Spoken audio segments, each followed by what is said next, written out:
Laura and Ray, this is Gabe Bodner getting back to you. I'm actually in the car on the way to a client meeting, just waiting outside right now as I got your email and wanted to respond as quickly as I could regarding your question. I understand Ray's comparing the reverse mortgage to a HELOC, so I thought I'd respond and give you some thoughts here. So number one, they're both great options, and they work very similarly, but they've got some different nuances that I think is important to understand. So first and foremost, a HELOC or a home equity line of credit has what's called a draw period. That's usually 10 years where you can take the money out of the line of credit.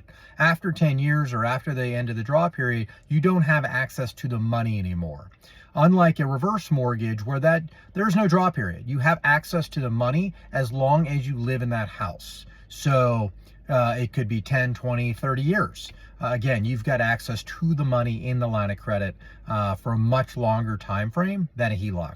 Second of all, HELOC has what's called a repayment period, and that's usually 10 or 15 years.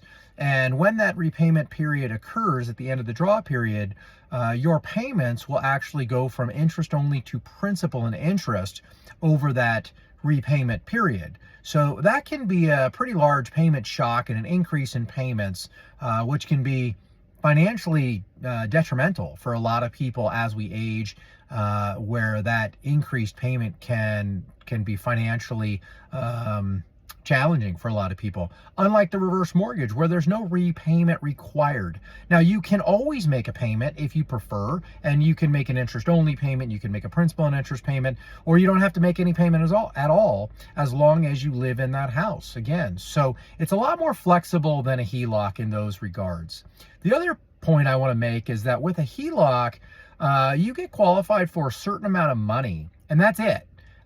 You can't access additional funds in the future. Unlike a reverse mortgage, when you get qualified, we qualify you for an initial amount that we call the principal limit, but that amount actually increases over time based on interest rates. So the longer you live and the longer you live in your home, the more access to equity you receive. So that line of credit and the available funds with the reverse mortgage, again, increases over time, allowing you access to additional funds in the future when you may need it. And if you do make payments, then that applies both to pay down your balance and increases your future available funds.